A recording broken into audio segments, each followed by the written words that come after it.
I grew up in Argentina, and for 23 years I didn't hear about the gospel. So when I moved to America, somebody invited me to a church. So I went to a church. I received Jesus, and suddenly, my life changed.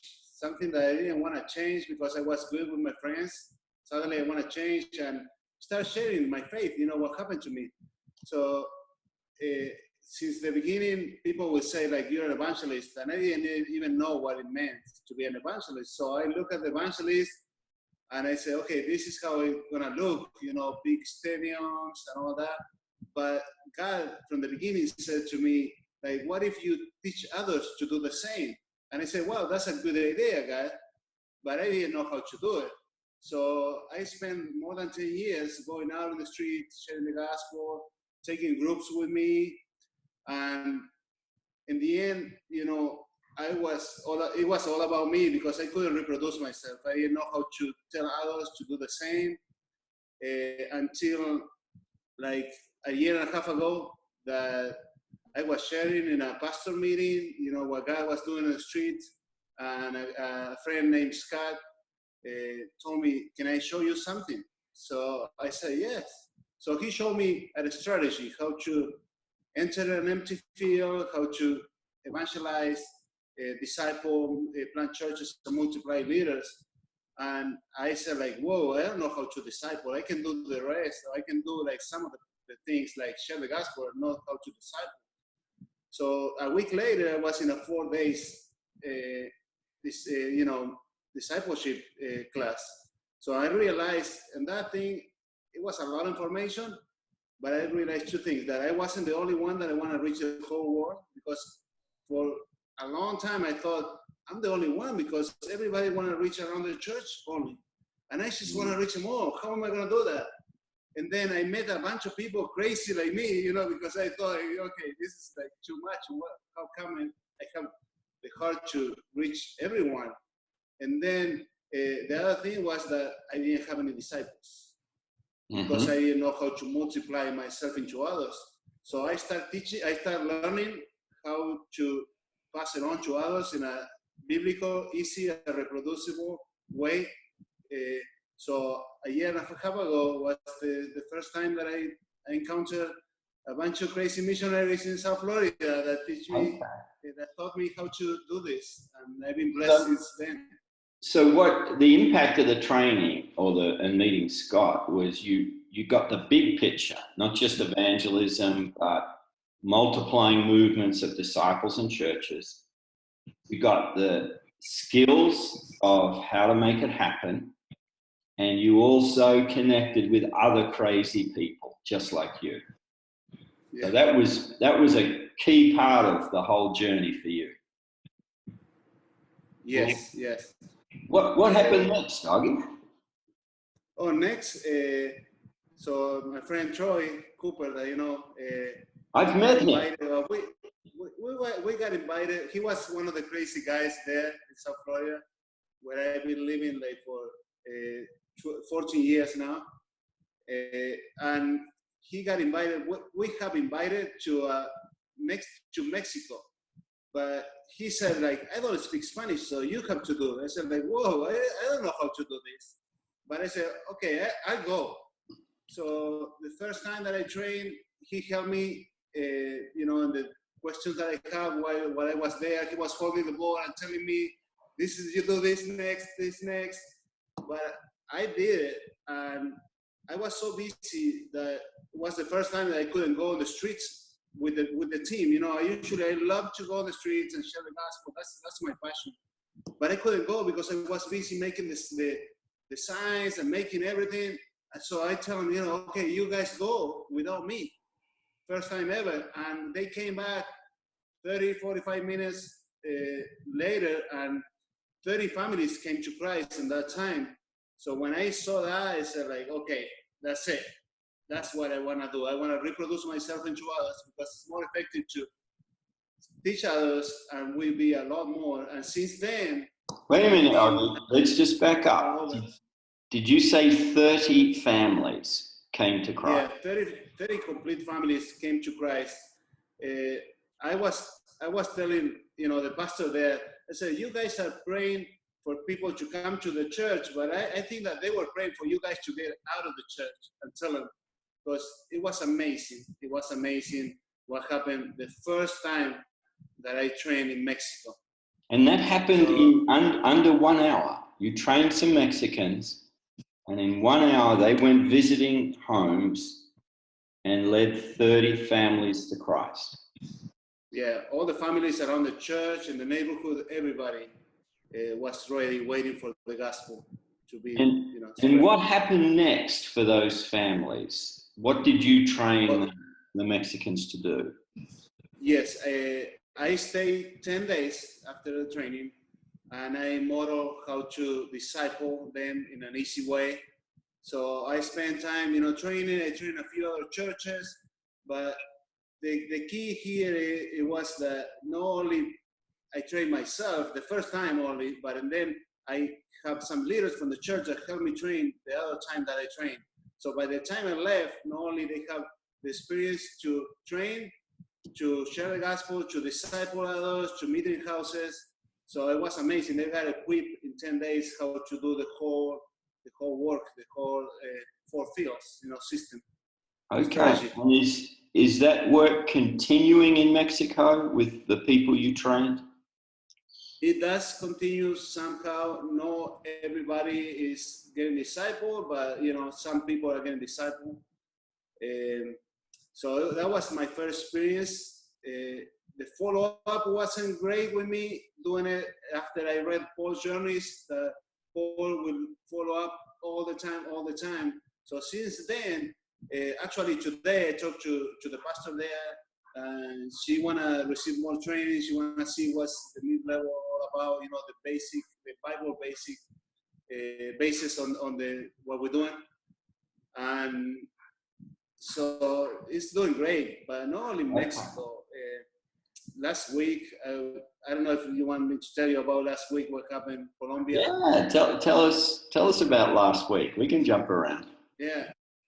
So last week was Colombia. It was a mid-level training, and people are getting so excited after the mid-level because they see it that now it's not that me telling them, some tools to share the gospel, but they see it in the Bible.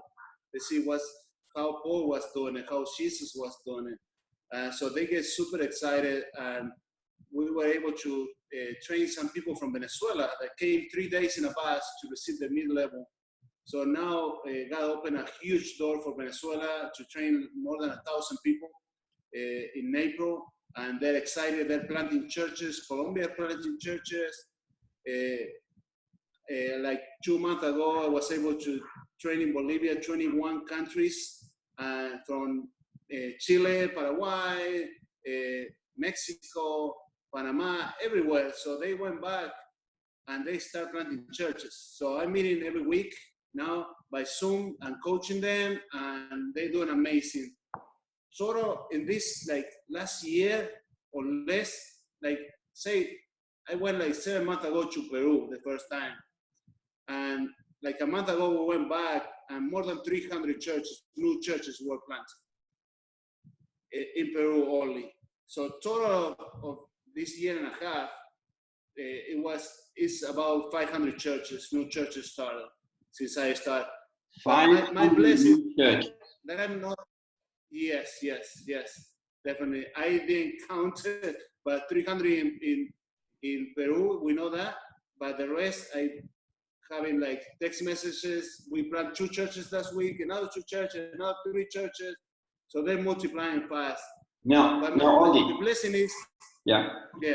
We did jump around yes. Mexico was a real step in your development because Troy took you went down with him, and he equipped you and positioned you to train in Spanish, and obviously God blessed it. So what happened next? Obviously, it sounds like all sorts of other locations started opening up for you to go and train. Yeah, it right away opened an organization called Christian Surfers. They call us to go and train in Costa Rica. So we trained in Costa Rica, and then they found out Christian Surfer about Mexico. In Mexico that we were doing the training, so went to Mexico, did another training with Christian Surfers, end up moving, like going a month in Mexico with Christian Surfers, and by the end of the whole month, I went with my family. We count like 30 plus churches started there. So it was huge, people on fire, brand new people. Like, I'm gonna tell you a story. This lady, we would knock at the door, and she said like, okay, come on in. And she said like, I don't know why I let you in, guys. I never let anybody in, but you know, you can come in. So she got a tattoo, a python, like all the way around, and the neck, the head was right here in the neck, right, tattooed. And so she received Jesus. We prayed for her. She said like, I don't know, it seems like God sent you. She didn't know about God, but she said that. And then we shared about baptism, and she said like, wait a minute, somebody sent me a video about baptism. Are you guys, what's this is kind of weird. So she got baptized in a small swimming pool, kids swimming pool, right there immediately. And after that, we started meeting twice or three times a week sometime. And she said, I can't keep it to myself. I need to share this with my family and my friends. So we started going around with her, sharing the gospel with everybody that she knew. So that was an amazing story, from like life, like super lost life, to on fire for Jesus in a week. So that was amazing. And you're seeing this pattern across multiple countries in Latin America. Yes. So like I was telling you in Colombia, yeah. Oggie, you go in as a catalyst and train and mobilize churches, ordinary believers, and immediately they're seeing not just new believers, but they're seeing churches formed in the community. Yes. Okay. What do those churches look like? I realize it's across a whole lot of countries, but have you got a sort of a you know, typically this is the feel and the look of one of these new churches when they start in a neighborhood? Yeah, we knock on the doors. Like another example in Peru, we knock at the door, and there was one guy there, and we shared the gospel. Immediately, we shared the 411. It's a training that we identified him like as a son of God, and he got a purpose now to tell others. So, and then we told him, okay, who's around you that you can share with? And so he identified the people. So next day we went again, and by the time we got there, not only him, but 5 more people were there from the family ready to be discipled. So we took it to the place where we have a little pool, and we baptized the whole family. And that's where a church started. 6 people, the family members, and the same guy was sharing the gospel with the neighbor right there. So it's like a neighborhood church, like starting in houses and spread as, you know, as they reach the people that they know, the new people, they know some people. So they start sharing the gospel, and they get together as a church and start growing, learning, obeying Jesus. So right from the beginning, if someone turns and believes, using that 411 training, you're training them to reach their friends and family and their neighborhood, and then gather people for church. So what do they do when they gather? What does church look like when that neighborhood group forms? Yeah, the church is pretty active, intentional on reaching the people that they don't know Jesus. So from the beginning, we ask them, you know, how they doing, like a normal church. But there is 2 or 3 key components in this church. Not only we have worship, we have communion, but we asked him, what do they do? What do they do with the last class? Do they obey? Did they obey the last class? Did they share the gospel? Did they train somebody else with this?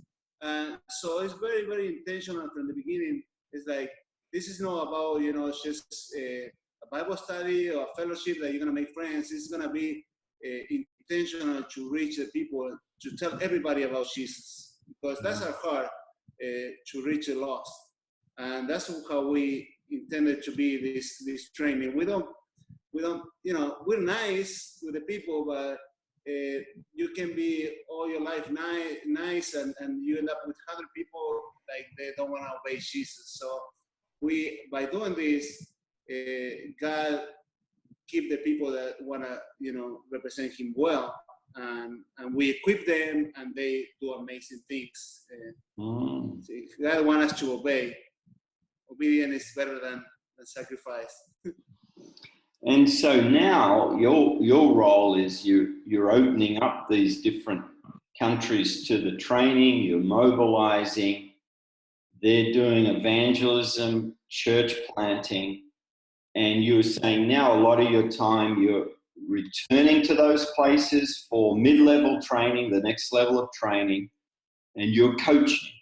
And you're doing this all from a base in Florida. Yes. I see how they're doing, and if they're multiplying, they're working, I go back, do the mid-level, encourage them, and then I'm coaching through Skype or Zoom. But the thing is, like, it's not about my role. I see that is, you know, I was the first one, kind of the first one that when I quit, but now there is a bunch of people. There is like hundreds of trainers that can do the same as me. So they don't ask me, they just go. Like, one of the guys from Peru, he went to Brazil, and he spent a month in Brazil training a lot of people in Rio, everywhere. The guy from Colombia, they went to Venezuela and trained a team in Venezuela. So this is spreading. This is not only about me, it's about a lot of trainers, it's a big team now. It becomes like hundreds of people in the same team. And they're beginning to connect with each other. So it's not all flowing back to you, but there are relationships and partnerships forming between the different countries. Yes. One of the guys in Colombia, he told me, I'm going to go to Peru. And I said, where are you going? So I'm going to Pucallpa. Oh, I have a team member there. So they met and they trained together in another church. And then it's happening all over. People calling me now, and if I know that they're like in Bogota, I connected to the team in Bogota. If they're in Quito, in Ecuador, I connected to the team in Ecuador.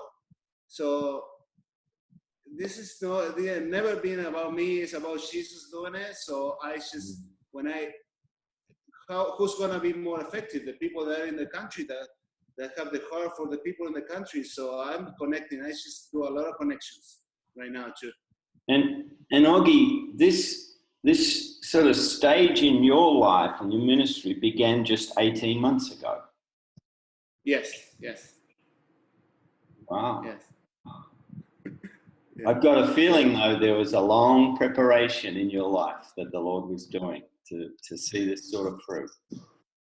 Amen. I feel like Paul, 14 years in Galatia, waiting. Well, what's he teaching you about your role then? You know, because it's rapidly developed since that first trip to Mexico. So what are you learning now as this takes off and there are multiple fires burning in different countries? What are you learning? I'm learning about my role is to take the vision to the local people, training as much as I can, help them get into a team church, a group of people with the same heart, and equip them so they can do the same. They can roll the mid-level, the 4 days training, everything.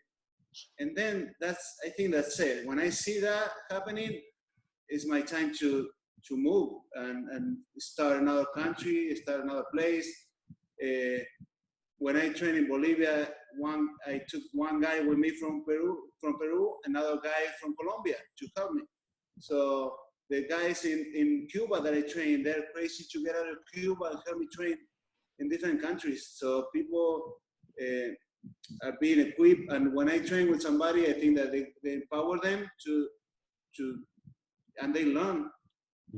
So when they come back, they're one of the most effective people when they come and train with me, and then something changed, that they go back to the country and they're the most fruitful people.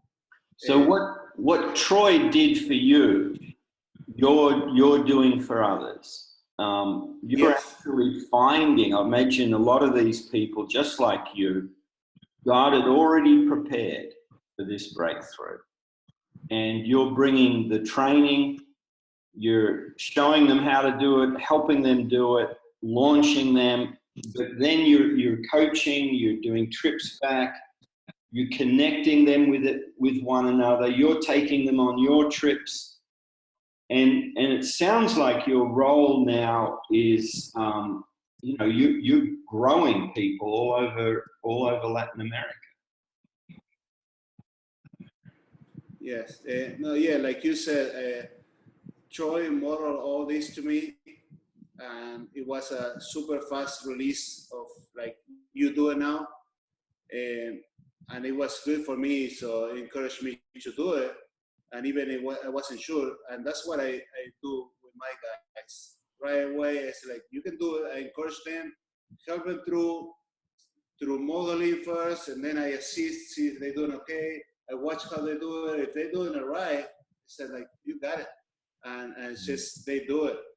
So yeah, I really, Troy modeled to me an excellent way to make disciples. So that's what I'm doing. Even the Zoom call that I'm doing every week, I got it from Troy. He started doing that. So I said, like, okay, this is good, because it gets like people united for the same goal, the same idea, encourage each other. And I said, I need to do this too with my team.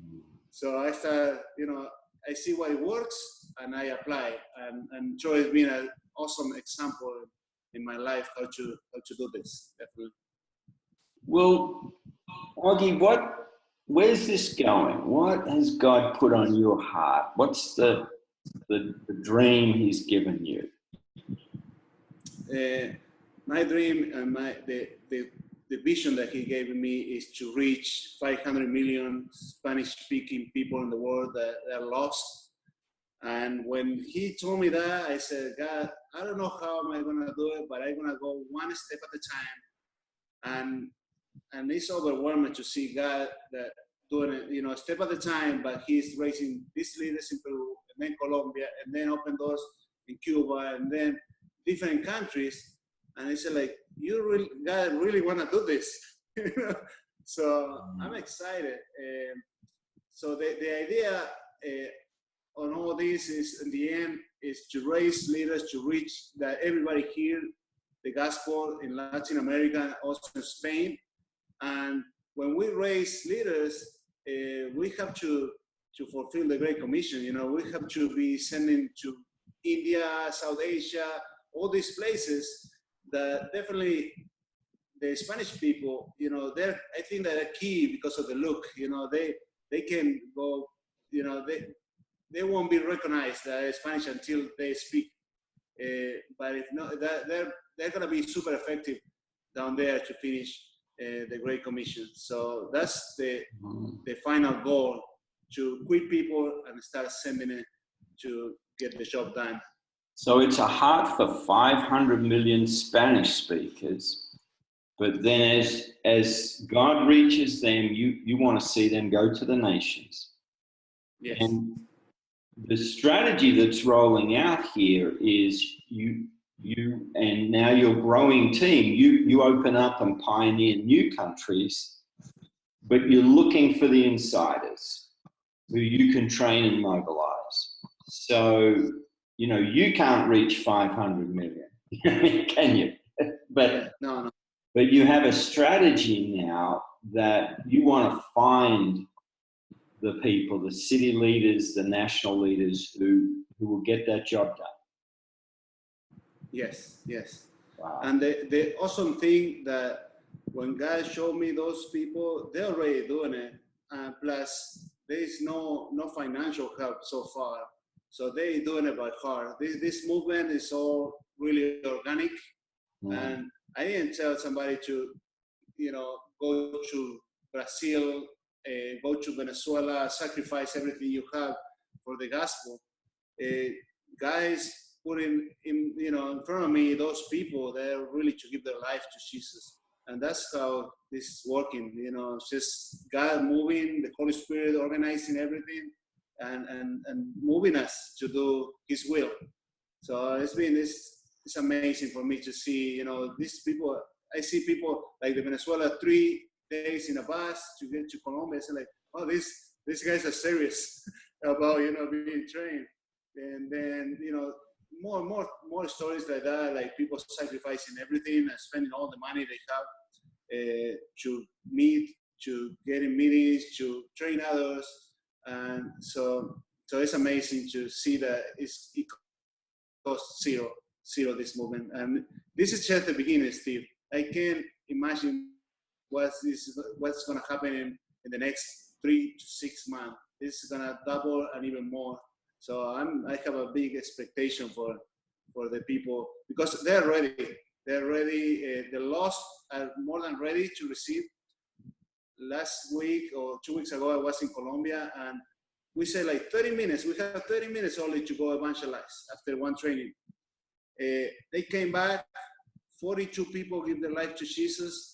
30 houses open. I said, like, we want discipleship. We want more. So 30 houses in 30 minutes. So tell me if they're not ready for the gospel. You don't see it anywhere.